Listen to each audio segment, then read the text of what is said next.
Bismillahirrahmanirrahim. Assalamualaikum warahmatullahi wabarakatuh. Alhamdulillah wassalatu wassalamu ala rasulillah wa ala alihi wa sahbihi mawala amma ba'd. Allahumma alimna ma yanfa'una wanfa'na bima 'allamtana. Allahumma zidna ilman wa tuqan wa salahan ya rabbal alamin.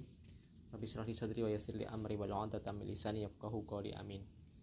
Alhamdulillah, pada sore kali ini kita akan melanjutkan tentang pembahasan kitab Al-Irsyad ila Shahihil I'tiqad karya Syekhuna Syekh Shalih Al-Fauzan hafizahullahu taala.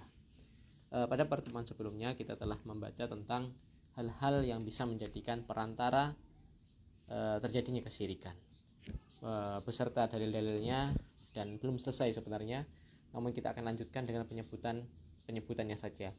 Yang berikutnya ialah bersikap berlebihan kepada Nabi Muhammad SAW. Ini tidak ada bedanya dengan orang-orang Nasara yang mereka gulu, bersikap berlebihan kepada Nabi Isa, yakni menyamakan kedudukan Nabi Muhammad SAW, dan pada orang Nasara menyamakan kedudukan Nabi Isa alaihissalam setara dengan kedudukan Allah Subhanahu wa taala dalam hal rububiyah ataupun dalam hal uluhiyah, ya, dalam hal uluhiyah. Lalu ada beberapa hadis, ya, bisa dicek di pembahasan atau mungkin bisa di googling, ya. Yang berikutnya ialah tentang bersikap berlebihan, al-ghulu fis sholihin, yakni bersikap berlebihan kepada orang-orang saleh, ya, yang menjadikan mereka, ya, yang menganggap mereka wali yang berhak untuk dimintai syafaat ketika mereka sudah mati, dan mereka berdoa kepada wali-wali itu, ya. Ini bisa dilihat, nanti dicek sendiri, ya, yakni berlebihan kepada orang-orang soleh. Lalu yang terakhir ialah yang bisa menyebabkan perantara kesyirikan ialah seseorang menggambar. Maka hukum gambar di sini di dalam syariat Islam yakni haram. Tidak boleh seseorang menggambar makhluk, ya, tidak boleh menggambar makhluk.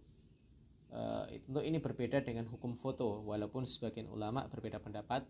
Mereka memasukkan foto itu termasuk hal yang diharamkan, namun ini saya rasa masih dalam hal yang khilaf ijtihadiyah, ya. Masih ada toleransi bagi yang berselisih, dan masih ada ruang toleransi, tidak boleh kita menyikapi berlebihan, ya. Contoh kita ambil yang mudah ialah foto atau video itu tidak termasuk gambar yang diharamkan. Namun yang diharamkan ialah gambar-gambar yang orang itu melukis atau yang sifatnya 3 dimensi, yang membuat patung. Karena hal-hal seperti itu merupakan hal yang sudah ada di zamannya Nabi Nuh alaihissalam, hingga mereka kaum Nabi Nuh menjadikan gambar-gambar atau patung-patung itu menjadi sesembahan pada generasi berikutnya, tatkala mereka mengagungkan orang-orang soleh dengan cara menggambar. Maka menggambar di sini keharamannya ialah karena keharaman wasilah, karena bisa menjadi penyebab gambar itu disembah. Maka bahkan nanti ada, ya, termasuk ancaman-ancaman bagi orang-orang yang menggambar, yakni dengan diancam dengan neraka. Di hadis-hadis sendiri disebutkan, ya. Juga perintah Nabi Muhammad SAW kepada Ali bin Abi Thalib agar menghapus gambar-gambar dan meratakan kuburan, ya. Nanti bisa dicek tentang masalah gambar makhluk bernyawa, ya, gambar makhluk bernyawa. Adapun gambar tentang pemandangan tumbuhan itu tentu berbeda lagi, tidak masalah, ya. Kita akan baca berikut bab baru. Kita akan fokus pada bab ini, bab yang terbaru, yakni tentang lemahnya subhat orang-orang musyrik, ya. Naqsu subhatil musyrikin, lemahnya subhat orang-orang musyrik, yang mereka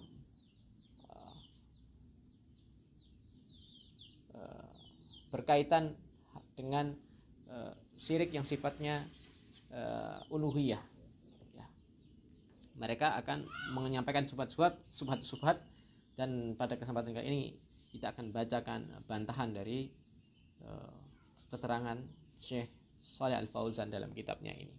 Yang pertama, ya, subhat dari orang-orang musyrik di zaman kita, mereka mengatakan, ya, kebanyakan mereka berdalil dengan inilah warisan nenek moyang, inilah warisan turun temurun yang harus dilestarikan, kata mereka. Mereka tidak peduli lagi apakah itu bertentangan dengan syariat atau bahkan mengandung kesyirikan kepada Allah Subhanahu wa taala.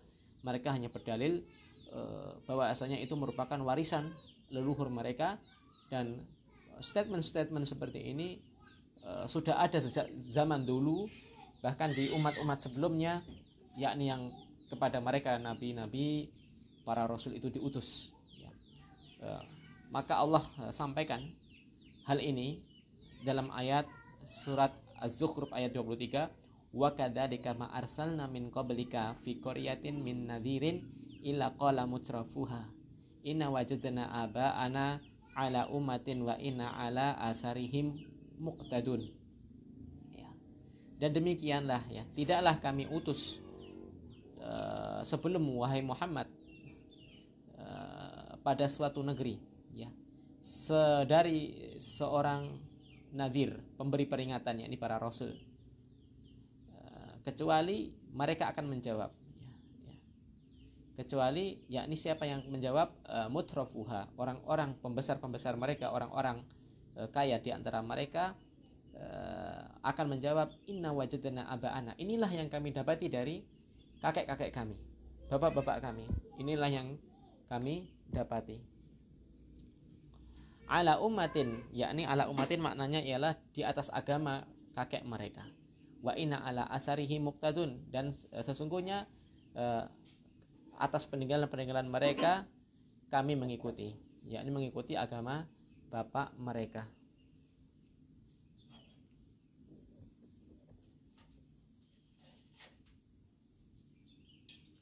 Juga beberapa perkataan umat-umat terdahulu menjawab, tatkala mereka diperingatkan dari dosa syirik, mereka akan menjawab sebagaimana diabadikan oleh Allah Subhanahu wa taala dalam ayat-ayatnya, ya.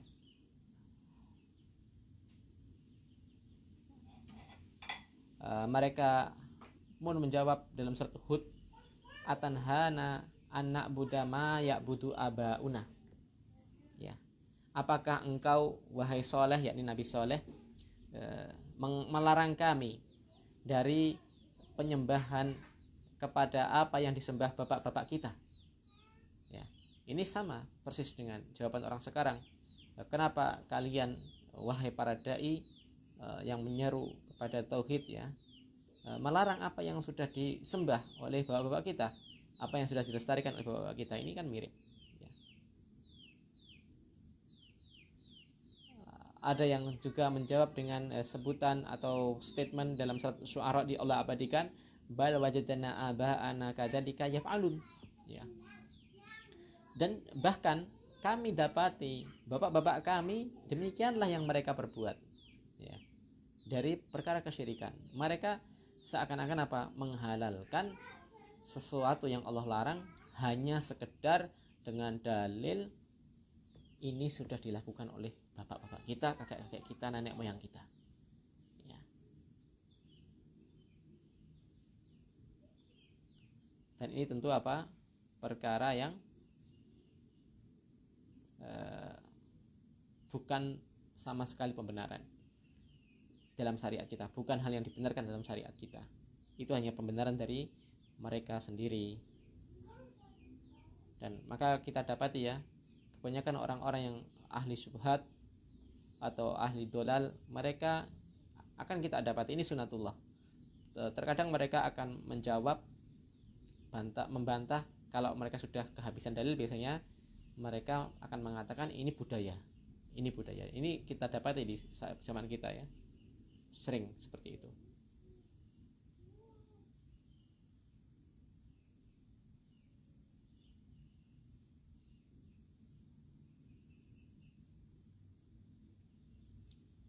Dan termasuk yang nomor 2 tadi, nomor 1 yang nomor 2 termasuk subhat dari yang disampaikan oleh para penyembah kubur, ya, ibadul kubur. Mereka menganggap seseorang itu tidak mengapa melakukan kesyirikan secara perbuatan, selama mereka sudah mengucapkan kalimat tauhid la ilaha illallah. Alasan mereka, orang itu kalau sudah melafadzkan kalimat la ilaha illallah itu haram bagi mereka neraka, diharamkan atas mereka neraka. Mereka juga punya dalil hadisnya itu ya. Barang siapa yang mengucapkan kalimat la ilaha illallah ya, maka dia berhak masuk surga, atau yang selainnya ya. Mereka mengatakan hanya sekedar lisan. Kalau sudah lisan yang berbunyi mengucap la ilaha illallah, maka sebesar apapun dosanya tidak akan masuk neraka. Dan ini tentu salah, tergantung. Kalau dosa besarnya ialah berupa kesyirikan, dan kalau sampai mati ia tidak bertobat, maka dia tidak akan pernah masuk surga selama-lamanya, karena Allah tidak mengampuni dosa kesyirikan. Innallaha la yaghfiru an yushraka bih wa yaghfiru ma duna dzalika liman yasha. Sesungguhnya Allah tidak akan mengampuni dosa kesyirikan, dan Allah mengampuni dosa selain kesyirikan bagi siapa yang Allah kehendaki.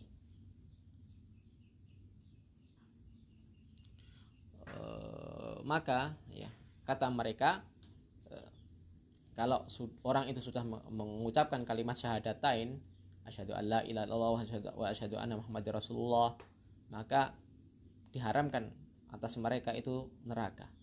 Maka jawaban dari syubhat ini, kata Syekh Shalih Al Fauzan ya, bahwasanya mereka tidak melihat ya hadis-hadis yang mereka sebutkan. Sebenarnya kalau mau membaca hadis-hadis yang secara lengkap atau mungkin dengan penjelasan para ulama, tentu bahkan hadis yang mereka gunakan itu membantah ucapan mereka sendiri. Dan ada hadis-hadis yang tidak mutlak, karena ada keterkaitan dengan hadis yang selainnya ya. Juga kata Syekh Shalih Al Fauzan ya, seseorang yang mengucapkan kalimat la ilaha illallah itu juga harus berkeyakinan, meyakini keyakinan hati dengan hatinya, dan juga harus beramal ya.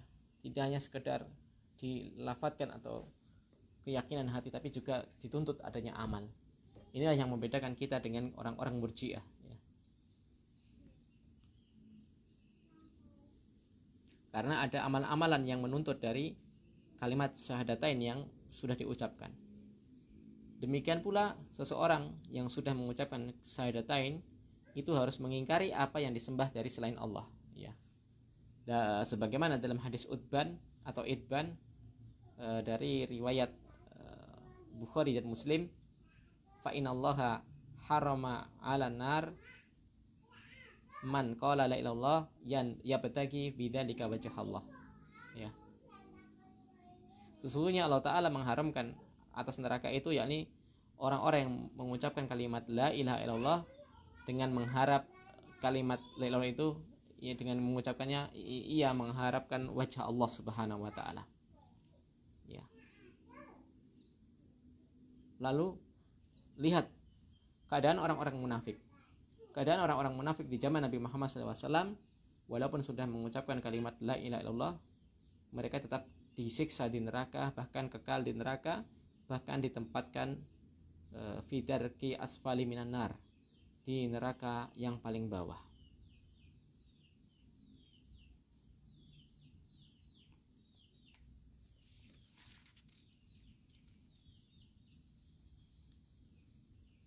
Lalu syubhat yang ketiga ya, syubhat yang ketiga yang mereka sampaikan, mereka mengatakan, mereka mengklaim bahwasanya tidak akan terjadi kesyirikan pada umat Nabi Muhammad SAW dalam keadaan mereka sudah mengucapkan kalimat la ilaha illallah Muhammad Rasulullah.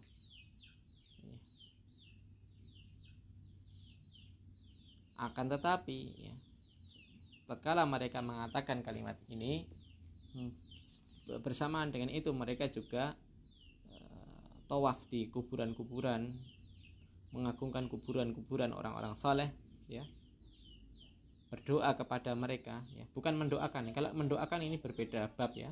beda permasalahan. Kita bahkan disyariatkan mendoakan orang yang sudah mati.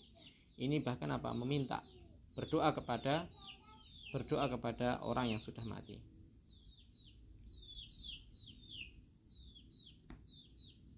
Maka jawaban dari syubhat ini ya, bahwasanya Nabi Muhammad SAW mengabarkan ya, akan ada ya, nanti dari umat beliau yang akan menyerupai orang-orang Yahudi dan Nasrani, yang mereka melakukan dengan apa yang orang-orang Yahudi dan Nasrani lakukan, yakni apa? Mengagungkan kuburan-kuburan ya. Kata Nabi, semoga Allah melaknat orang-orang Yahudi dan Nasrani. Kenapa? Mereka menjadikan kuburan-kuburan nabi-nabi mereka sebagai masjid, yakni tempat ibadah.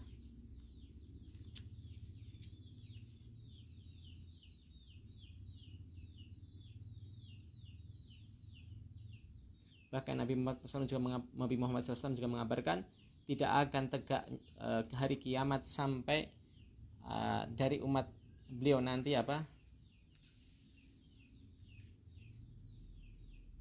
Akan terjatuh kepada kesyirikan ya.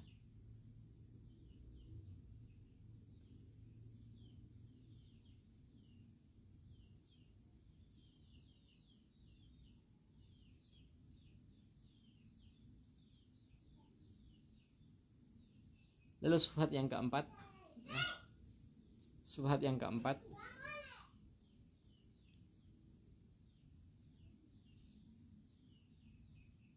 mereka mengatakan peribadatan mereka, doanya mereka kepada orang-orang soleh, kuburan orang-orang soleh itu kata mereka sekedar hanya meminta syafaat, sebatas hanya sekedar syafaat ya.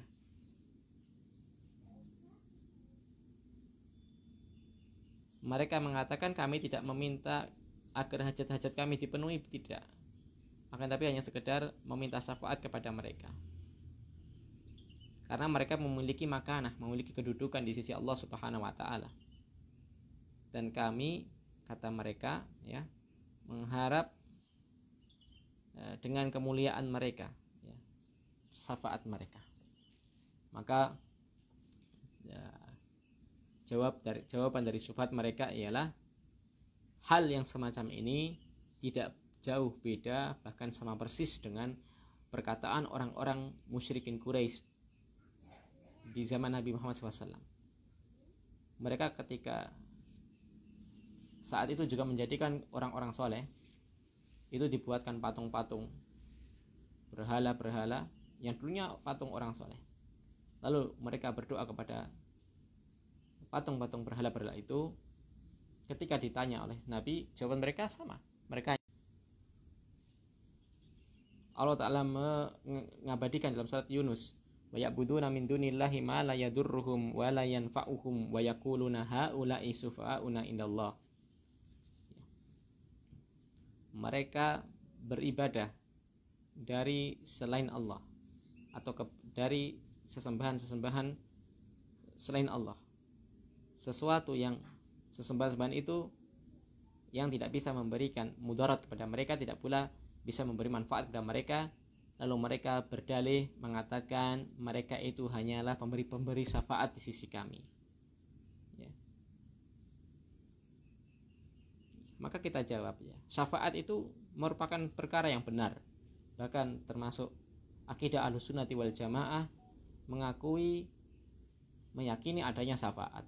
Tapi syafaat itu ada syarat-syarat yang harus terpenuhi ya. Dan syafaat itu merupakan mutlak hak Allah Subhanahu wa taala, milik Allah Subhanahu wa taala.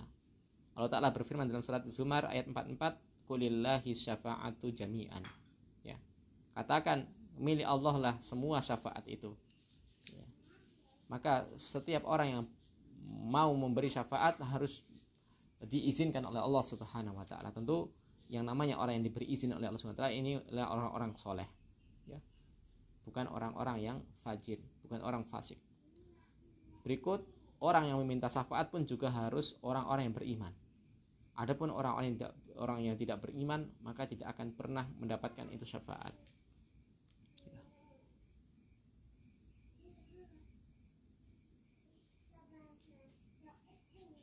Bahkan para malaikat sendiri yang mereka tidak pernah bermaksiat kepada Allah tidak berhak untuk memberikan syafaat kecuali setelah izin dari Allah Subhanahu wa taala.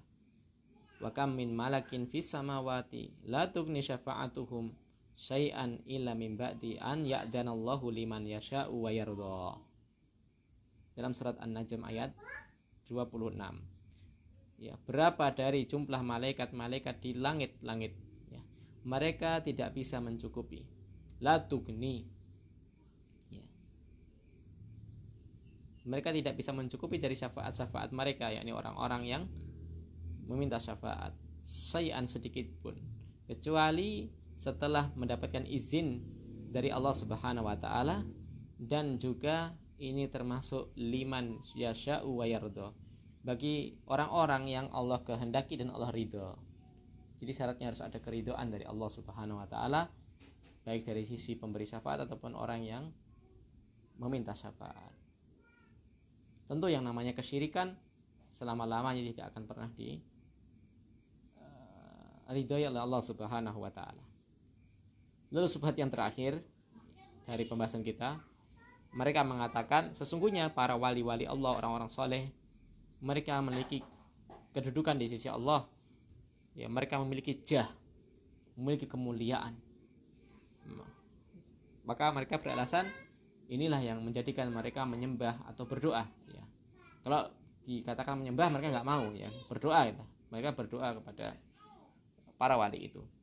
Maka jawab Syekh Shalih Fauzan, sesungguhnya orang-orang beriman mereka ialah wali-wali Allah itu sendiri.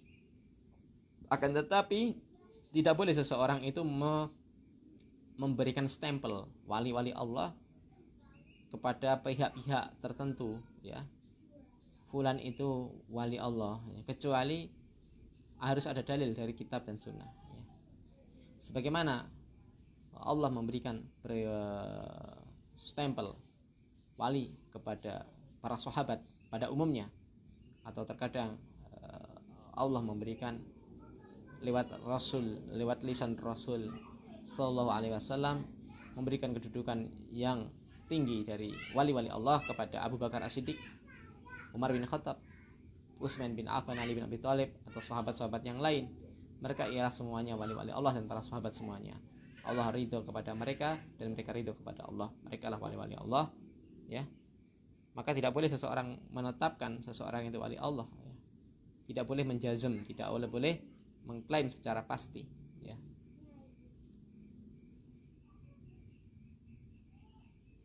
Apalagi terlebih-lebih mereka berlebihan kepada orang-orang soleh tadi, bahkan mereka memetabaruk, meminta barokah, ya. Kalau minta didoakan agar diberi keberkahan dari Allah itu boleh, beda, ya. Kalimatnya memang harus hati-hati. Meminta keberkahan kepada fulan itu berbeda dengan minta kepada fulan agar didoakan keberkahan dari Allah. Ini sesuatu dua hal yang sangat jauh berbeda. Yang satu itu disyariatkan, yang satu merupakan kesyirikan. Karena yang namanya tabarruk, meminta berkah itu hanya kepada Allah Subhanahu wa taala, walaupun terkadang melalui perantara-perantara tertentu selama ada dalilnya. Misal seseorang boleh bertabaruk dengan jasad Nabi ketika beliau masih hidup, atau seseorang tabaruk kepada sebagaimana yang disunahkan, yakni air Zam-Zam, ya. Boleh seseorang bertabaruk kepada air Zam-Zam, tentu memanfaatkan barokahnya air Zam-Zam. Tentu yang memberi keberkahan bukan air Zam-Zam tapi Allah Subhanahu wa taala, karena air Zam-Zam itu mengandung keberkahan, ya. Tapi keberkahan itu tidak berasal dari air Zam-Zam itu sendiri, tapi melainkan setelah Allah izinkan, ya, setelah Allah takdirkan, setelah Allah berikan keutamaan kepada air Zam-Zam. Dan mungkin perkara-perkara yang lain yang harus ada dalil, ya. Air Zam-Zam atau mungkin perkara-perkara yang lain, ya, yang mengandung keberkahan, ya.